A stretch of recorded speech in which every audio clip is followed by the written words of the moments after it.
Republik Islam Iran terus memperluas jalur perdagangannya dengan negara-negara sekutu sebagai bagian dari strategi untuk mengatasi sanksi sepihak Barat.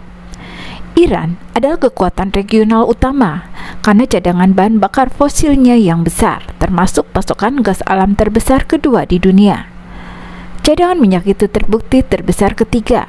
Lokasi geopolitiknya signifikan, kemampuan militer, hegemoni budaya, pengaruh regional, dan perannya sebagai titik fokus Islam Syiah di dunia. Minyak dan gas alam merupakan ekspor terpenting Iran, menyumbang 82% dari pendapatan ekspor negara itu. Ekspor lain meliputi bahan kimia, plastik, buah-buahan, produk keramik, dan logam. Jalur kereta api baru yang menghubungkan antara Tiongkok dan Cina melalui Turkmenistan diluncurkan pada 16 Juli dengan keberangkatan kereta transit Tiongkok pertama menuju Teheran dari provinsi Shanxi di barat laut Tiongkok. Menurut Duta Besar Iran untuk Cina, Mohsen Bahtiar, kereta itu diperkirakan akan tiba di Teheran sekitar 10 hari. Setelah melewati Kazakhstan dan Turkmenistan, akan memasuki Republik Islam Iran melalui pos pemeriksaan Inche Burun.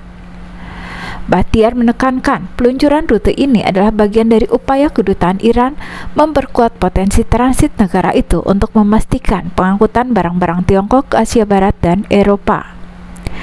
Selama beberapa tahun terakhir, Iran telah memperluas jalur perdagangannya dengan negara-negara sekutu, terutama koridor transportasi utara selatan internasional. Tahun lalu, mendiang Presiden Iran Ibrahim Raisi dan Presiden Rusia Vladimir Putin menandatangani perjanjian membangun jalur kereta api ras Astara yang diharapkan dapat meningkatkan INSTC dengan menghubungkan Asia Selatan ke Eropa Utara dan berpotensi menyaingi terusan Suez. Beberapa minggu setelahnya, Raisi meresmikan mega proyek kereta api Mianeh Tabriz tahap kedua yang menghubungkan jalur kereta api Iran ke Eropa pertama kalinya. Presiden Iran yang baru, Masoud Pezeshkian, baru-baru ini menegaskan ia akan melanjutkan jalur yang ditetapkan pendahulunya.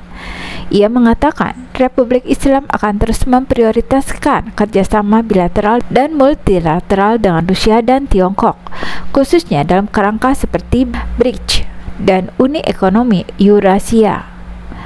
Pada 20 Juni 2020, kereta barang internasional Trans-Caspia dari Yenchuan, daerah otonomi Ningxia Hui, ke Anjali, Iran, berangkat dari stasiun kereta api selatan Yenchuan dari pelabuhan Horgoz di Yenzhang dan menyeberangi Laut Kaspia ke pelabuhan Anjali di Iran melalui Kazakhstan. Sebelumnya, pada tahun 2016, kereta api pertama yang menghubungkan Cina dan Iran tiba di Teheran, yang dipenuhi barang-barang Cina dalam rangka menghidupkan kembali jalur Sutra kuno. Kereta itu membawa 32 kontainer produk komersil dari provinsi Zhejiang Timur, membutuhkan waktu 14 hari untuk melakukan perjalanan sepanjang 9.500 km melalui Kazakhstan dan Turkmenistan. Kedatangan kereta ini dalam waktu kurang dari 14 hari belum pernah terjadi sebelumnya. Perjalanan itu 30 hari lebih pendek dari perjalanan laut dari Shanghai ke pelabuhan Bandar Abbas, Iran.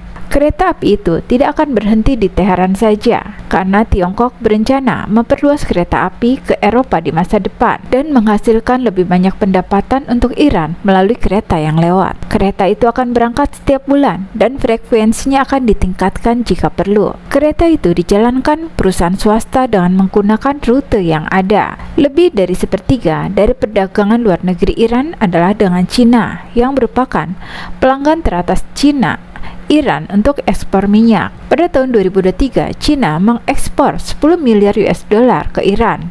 Produk utama yang diekspor adalah kendaraan bermotor, suku cadang, dan aksesoris, bodi kendaraan, dan peralatan penyiaran. Presiden Cina Xi Jinping dan Presiden Iran sebelumnya Hasan Rouhani telah menyetujui untuk membangun hubungan ekonomi senilai 600 miliar US dollar dalam kurun waktu 10 tahun ke depan. Jalur Sutra merupakan jaringan rute komersial kuno darat dan laut. Nama untuk perdagangan Sutra Cina yang menguntungkan, merupakan pusat bisnis di seluruh benua Asia yang menghubungkan Cina ke Laut Mediterania. setelah Iran meluncurkan lebih dari 300 rudal dan serangan drone yang menargetkan Israel di pertengahan April 2024 silam. Berbagai pihak menyerukan sanksi yang lebih ketat terhadap ekspor minyak Iran yang diberlakukan. Meskipun begitu, ekspor minyak Iran mencapai level tertinggi dalam 6 tahun terakhir pada kuartal pertama 2024, yaitu mencapai 35,8 miliar US dollar atau setara 575,83 triliun rupiah menurut Kepala Bea Cukai Iran. Meskipun begitu, ekspor minyak Iran mencapai level tertinggi dalam 6 tahun terakhir. Namun, bagaimana Iran berhasil menghindari sanksi terhadap ekspor minyaknya? Solusinya terletak pada metode perdagangan yang digunakan oleh pembeli minyak terbesar Iran, yaitu Cina, yang merupakan negara tujuan 80% ekspor Iran atau 1,5 juta barel per hari. Lalu kenapa Cina membeli minyak Iran? Jawabannya karena minyak Iran murah dan berkualitas. Kini harga minyak global memang sedang naik akibat konflik global. Namun Iran terkena sanksi dan ingin sekali menjual minyaknya, menawarkan potongan harga.